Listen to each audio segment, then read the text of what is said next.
नमस्कार, आप देख रहे हैं कमोडिटी राउंडअप। मैं हूं मनीषा गुप्ता और आज बात करेंगे बारिश से जो बड़ी है कॉटन की उम्मीद। हमने काफ़ी हद तक यहां पर कॉटन की क्रॉप में फसल में डैमेज आता हुआ देखा है। बुआई के नंबर्स पहले से ही वीक थे और अब जिस तरह से कॉटन के क्रॉप को डैमेज हुआ है गुजरात की बारिशों में, फ्लड्स में, उससे क्या नंबर्स निकल के आ सकते हैं, उस पर करेंगे चर्चा। साथ ही बात करेंगे यहाँ पर सोने चांदी की, जहाँ पर कुछ मुनाफा वसूली फिर से देखने को मिली है, भावों में लगातार गिरावट देखने को मिली है और साथ ही साथ अब यहाँ पर यूएस फेड की मीटिंग है अगले हफ्ते और साथ ही साथ यूएस का नॉन फार्म पेरोल डेटा है फ्राइडे को, तो उसके पहले क्या ये सही है खरीदारी के मौके बताएंगे आपको। साथ ही बात करेंगे यहाँ पर बेस मेटल्स की, जहाँ पर लगातार गिरावट देखने को मिली है। यूएस का पीएमआई डेटा, चाहे वो मैन्युफैक्चरिंग का था या सर्विसेज का, ऑन द वीकर साइड आया और एक गोल्डमैन सैक्स की रिपोर्ट आई है जो बताती है कि वो अपनी लॉन्ग पोजीशन से अब पीछे हट रहे हैं। चाहे एल्यूमिनियम है, कॉपर है, जिंक, आयरन और स्टील, इन सभी मेटल्स में इंक्लूडिंग निकल भी अब वो यहाँ पर नेगेटिव कॉल देते हुए नजर आए हैं। इस पर भी करेंगे बात। इन सब पर बात करने के लिए हमारे साथ हैं all India cotton FPO association के प्रेसिडेंट मनीष डागा, वामन हरिपेठे के पार्टनर आशीष पेठे एंड केडिया एडवाइजरी के डायरेक्टर अजय केडिया। शुरुआत यहाँ पर कॉटन के साथ कर लेते हैं। एंड मनीष, काफी बुरी हालत में हमने यहाँ पर क्रॉप आते हुए देखी है गुजरात के कई इलाकों में।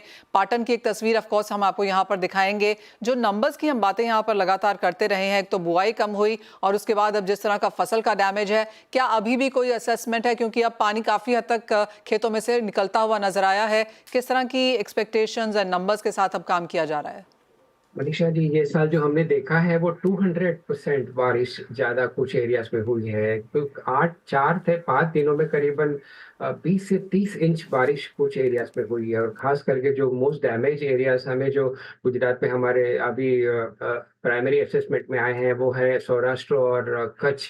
दोनों बहुत ही बड़े एरिया हैं। सौराष्ट्र में खास करके 8 जिले, जिसमें राजकोट, सुरेंद्रनगर, जामनगर, द्वारका, कुछ पार्ट जूनागढ़ का, कुछ पार्ट बोटाद का, ये सब एरियाज आ गए। और कच्छ में उनका जो अबड़ासा एरिया है, ये एरियाज में काफी डैमेज हमें क्लियरली दिख रहा है अभी। कुछ numbers as of now Manish हम जान पाए हैं कि कितना डैमेज ये हो सकता है, क्योंकि बुआई के नंबर्स अगर हम सरकार के आंकड़ों से भी जाएं तो पिछले साल के मुकाबले 10% कम है। इंडस्ट्री मानती है ये नंबर ज्यादा रह सकता है। सबसे पहले तो बुआई के नंबर्स आपको क्या लगता है कितने कम है पिछले साल के मुकाबले? बुआई के नंबर्स कम है डेफिनेटली मनीषा जी, बिकॉज हर एक स्टेट में अपना ऑल्टरनेट क्रॉप फार्मर ने चुना है। और कपास पे जो उनका पूरा दारोमदार था वो थोड़ा कम इस साल दिखा है। 8 से 10% डेफिनेटली बुआई कम है। गुजरात में जहाँ 23 लाख हेक्टेयर में बुआई मानी जाती है, वहाँ पे सबसे बड़ा चैलेंज अभी ये है कि जो बारिश के साथ में जो तूफान आया, वो तूफान ने, हवा ने इन पेड़ों को गिरा दिया। जो हमने आपको तस्वीरें आप देख रहे हैं स्क्रीन पे, वो बहुत फैक्चुअल और अभी बहुत रिसेंटली निकाले हुए वीडियोस की हैं। और ये हालत काफ़ी एरियाज में है जहाँ पे मे एंड का सोइंग था। इरिगेटेड एरिया है, प्लांट की हाइट 4 से 5 फुट हो गई थी, पूरे प्लांट जमीन दोस्त हो गए। अभी उनकी हाइट 1 से 1.5 फुट रह चुकी है। अब उनको बचाना बहुत ही मजबूत किसान उसके लिए चाहिए, बहुत ही बड़ा दिल उसका चाहिए कि वो रिस्क लेके इस फसल को बचाने के लिए वो मेहनत करे। और ये काफी एरियाज में ये डैमेज दिख रहा है। हम्म तो मनीष, ये मान के चलें कि 10-15% जैसा नुकसान यहाँ पर फिलहाल गुजरात के इलाके में देखने को मिला होगा? जी, वो तो मैंने आपको लास्ट वीक बताया था और मैंने एक एंड स्टेटमेंट दिया था कि वो पॉजिटिव फिगर है, नेगेटिव में बहुत हाई हो सकता है। कि ना किसानों से बात करें तो वो 60% की बात कर रहे हैं, हम उतना ऊंचा नहीं बता रहे हैं। लेकिन अभी फाइनल असेसमेंट बाकी है। पानी रिसेट हुआ है, लेकिन 2 दिन से फिर कुछ एरिया में बारिश शुरू हुई है। खेतों में हमारी टीम पूरी तरह जा नहीं पा रही है, लेकिन जितना भी हमें अभी प्राइमरी असेसमेंट मिला है लास्ट वीक से, 10 से 15% आप ज्यादा मान के चले इन एरियाज में जो मैं आपको अभी बता रहा हूँ, सौराष्ट्र और कच्छ में। तो यानी कि 10 से 15% सिर्फ सौराष्ट्र और कच्छ में 10 से 15% नहीं, का यहाँ यहाँ पर पे डैमेज। लास्ट वीक से 10% मैं ज्यादा बता रहा हूँ। 20 से 25% में 20 बता रहा से 25% आप बता रहे हैं कि इस बार डैमेज देखने को मिल सकता है। ये तो गुजरात की बात है मनीष, काफी ज्यादा बाकी जो कॉटन सोइंग एरियाज हैं, चाहे वो महाराष्ट्र है, साउथ है, वहां पर भी इस तरह की कुछ खबरें हैं। नॉर्थ में तो हमने बुआई ही कम आते हुए देखी, तो बाकी एरिया से अब किस तरह की रिपोर्ट है?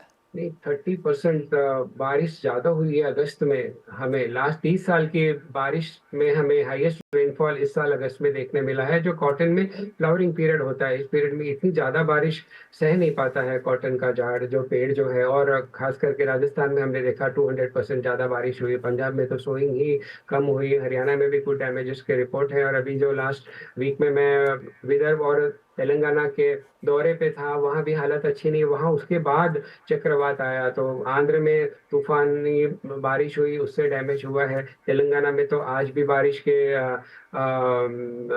एस्टिमेशन है, वहाँ भी काफ़ी बारिश है। अब यहाँ जब तक खेतों से पानी निकलता नहीं, तब तक एग्जैक्ट फिगर लाना मुश्किल है। लेकिन ये अतिवृष्टि का साल है, ये इसमें तो कोई डाउट ही नहीं है।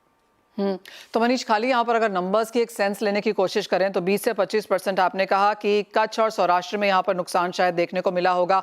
अगर एक ओवरऑल बहुत ही कंजर्वेटिव तरीके से अगर हम नॉर्थ की बात करें, पंजाब हरियाणा, वहाँ पे क्या नंबर्स नजर आते हैं? तेलंगाना, विदर्भ, किस तरह की फसल कम रह सकती है अगर ओवरऑल इंडिया की बात की जाए तो? जी, जी। मनीषा जी, सबका सोइंग का पीरियड अलग है। नॉर्थ में जैसे मई महीने में सोइंग हो गई थी, तो वहाँ अभी बिल्कुल फ्रूटिंग स्टेज पे थे। तो जो नीचे के जो कॉटन बॉल्स है, काफ़ी डैमेज हो चुके हैं उसमें। तो उसमें यील्ड में हम ऐसी ऐसी स्थिति में यील्ड में 20 से 25% कम यील्ड मानते हैं। जो कुछ एरियाज में राजस्थान में हमें दिख रहा है कि जो नीचे का जो फ्रूटिंग है वो पूरा डैमेज है। अभी मोरबी की मैं आपको बात करूं, वो बात तो मैंने आपसे की नहीं कि मच्छू डैम का जो पानी रिलीज किया गया, वो बताया था कि जब मोरबी में बाढ़ आई थी ना, तब भी जो डैमेज हुआ था उससे ज्यादा डैमेज इस फ्लोइंग वाटर से हुआ है। एक टॉप सॉइल ही कुछ एरिया में इरोड हो गई है। तो ऐसे ऐसे रिपोर्ट्स आ रहे हैं, जिसका भी असेसमेंट करके सही आंकड़ा निकालना थोड़ा समय लगेगा। पर 8-15 दिन में हम इस पे बात कर सकते हैं। पर तेलंगाना में जो अभी बारिश हुई है 3-4 दिन में, उसमें भी नुकसान के समाचार डेफिनेटली हैं। तो ऑल इन ऑल कॉटन के लिए ये साल खास करके अगस्त महीना और सितंबर का फर्स्ट वीक काफी चैलेंजिंग है। ओके मनीष, एक फाइनल सवाल है कि आपको एक नंबर के लिए पुश करूंगी। 10% अगर कम बुआई हुई है और उसके बाद इस तरह का डैमेज भी है, तो फिर क्रॉप ओवरऑल कॉटन की क्या नंबर देखते हैं? 10% बुआई में कम और उसके ऊपर 10% प्रोडक्टिविटी में कमी हमें दिख रही है। ऑलराइट मनीष, बहुत शुक्रिया साथ जुड़ने के लिए। ऑफ कोर्स वो लेटेस्ट वीडियोस और नंबर्स भी यहाँ पर शेयर करने के लिए। तो 10% सोइंग कम हुई है, उसके ऊपर 10% का डैमेज भी यहाँ पर देखने को मिल रहा है। तो कॉटन ऑफ कोर्स इस बार यहाँ पर देखनी होगी। कैसे देखते हैं आप अजय, एज ऑफ नाउ जिस तरह के नंबर्स नजर आ रहे हैं, और कॉटन के प्राइसेस के बारे में आप क्या सेंस रखते हैं? Very good morning Manisha ji. Definitely अगर देखें तो एग्रीकल्चर इस बार काफी लाइमलाइट में रहा है, क्योंकि हम एल नीनो से ला नीनो में जा रहे हैं। अगस्त तक का जो मानसून था वो काफी अच्छा था और काफी अच्छे सोइंग के नंबर्स भी देखे, प्रोडक्शन भी देखे। लेकिन आप ये देखिए पिछले 15 दिन के अंदर जो मानसून है वो काफी ज्यादा हार्श रहा है। और सितंबर में अभी भी माना जा रहा है, जैसे मनीष जी ने भी कहा है, कि इम्पैक्ट देखना अभी बहुत बाकी है। तो मुझे लगता है कि जो खास करके अगर हम सदर्न पार्ट की बात करें वो ज्यादा चिंतित है। कल एफएएस की भी एक फोरकास्ट आई है 24-25 की, जहां पे इंडिया कॉटन प्रोडक्शन 25 मिलियन के आसपास बताया जा रहा है, जो लगभग 2% फॉल दिखा रहा है।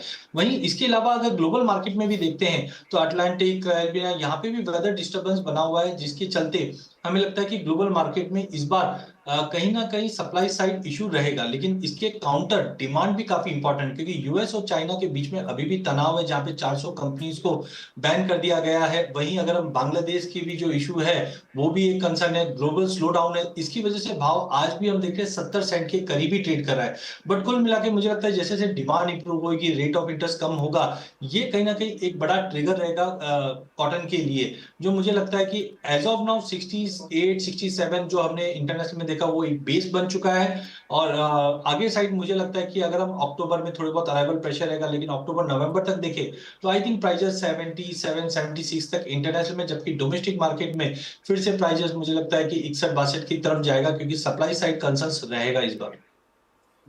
सप्लाई साइड कंसर्न्स हैं और प्राइसेस में तेजी देखने को मिल भी सकती है। एक अपटिक हमने आता हुआ देखा भी है भारतीय बाजारों में और अंतर्राष्ट्रीय मार्केट्स में भी। लेकिन इसी के साथ एक ब्रेक के लिए रुकेंगे, लौटेंगे तो बात करेंगे यहाँ पर सोने की और जानेंगे ऑफकोर्स ट्रेडिंग स्ट्रैटेजीज यहाँ पर कच्चे तेल और मेटल्स में भी। देख रहे हैं कमोडिटी राउंडअप और फेस्टिवल सीजन की शुरुआत हो चुकी है, और खासकर महाराष्ट्र में जहां इसी हफ्ते गणेश चतुर्थी भी है। इसके मद्देनजर महाराष्ट्र बाकी के भारत में किस तरह की मांग बनती हुई नजर आ रही है, हमसे बात करेंगे वामन हरिपेठे के पार्टनर आशीष पेठे।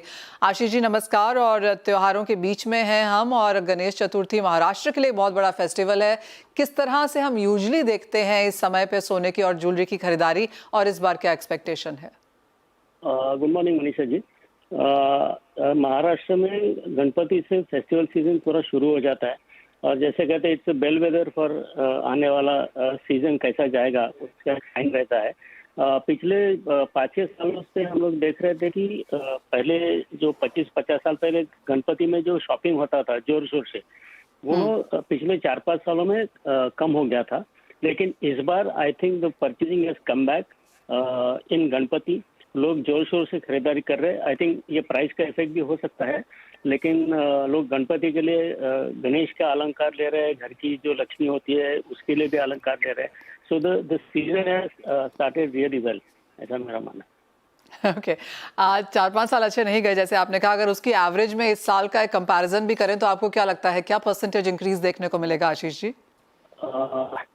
Interiors compare to interiors metro या दोनों में थोड़ा अलग अलग फीडबैक मुझे आ रहा है। टीयर 2 टीयर 3 में थोड़ा बेटर रिस्पॉन्स है देन मेट्रोज। लेकिन ओवरऑल अगर हम देखने जाएगा तो I would say it is upwards of 50%। वाह ओके वो तो काफी अच्छा खासा नंबर है। आप जैसे आपने कहा एक प्राइस इफेक्ट भी हो सकता है, ड्यूटी कट का इम्पैक्ट भी शायद हम यहाँ पर आता हुआ देख रहे हैं। आगे जाके बाजारों को लगता है कि और तेजी ही देखने को मिलेगी। काफी इंटरेस्टिंग एक और चीज आपने कही कि वो ये कि बप्पा का लक्ष्मी ज्वेलरी यहाँ पर काफी अच्छी जा रही है, तो क्या ट्रेंड्स हैं, क्या एग्जैक्टली लोग खरीद रहे हैं? अभी और एक पिक्यूलियर चीज मैं देख रहा हूँ कि इस बार में होगा कि जिसके नवंबर और दिसंबर में शादियां है, नॉर्मली वो लास्ट मिनट शॉपिंग होता है 1 महीना पहले, लेकिन दिस टाइम लोग प्रीपोन कर रहे हैं और अभी से अगस्त सितंबर में ही वो आने वाली शादियों का शॉपिंग कर रहे हैं। अगेन शायद वो प्राइस का इफेक्ट हो सकता है कि अभी प्राइस कम है तो अभी बुक कर लो, खरीदी कर लो, बाद में दिवाली के आसपास प्राइस बढ़ सकता है, ये भी लोगों के मन में डर हो सकता है। लेकिन आने वाले वेडिंग सीजन का शॉपिंग भी थोड़ा मैं प्रीपोन होते हुए देख रहा हूँ। तो गणेश जी के लिए तो अलंकार बहुत सारे होते हैं, हार होता है, मोदक होता है, बाकी सब होता है। लेकिन जो घर की लक्ष्मी है, जो गृहिणी है, उसके लिए टेम्पल ज्वेलरी आजकल ज़्यादा चल रही है, तो उसमें मैं ज़्यादा ट्रेंड देख रहा हूँ। और सरप्राइजिंगली सोने में सेल बढ़ने के बाद नॉर्मली डायमंड थोड़ा सबड्यू हो जाता है, लेकिन इस बार डायमंड में भी मैं अपटिक देख रहा हूँ सेल्स में। ऑलराइट तो चाहे वो गोल्ड है, डायमंड है, खरीदारी यहाँ पर अच्छी खासी है। आशीष जी आपने कहा लोग सोने के मोदक खरीद रहे हैं? यस बप्पा को ऑफर करते हैं सोने की दुर्वा, मोदक, गले का हार, मुकुट। तो इट इज लाइक एक्सप्रेसिंग उनका अपना लव, जो प्यार है बप्पा के लिए, वो ऑफर करते हैं। और उस दिन सब फैमिलीज एक साथ मिलके बप्पा की पूजा करते हैं, तो फैमिली गेट टुगेदर होता है। तो उसके लिए जो घर की गृहिणी है, घर की लक्ष्मी है, वो भी सज धज के तैयार होती है और उसके लिए ज्वेलरी की शॉपिंग होती है।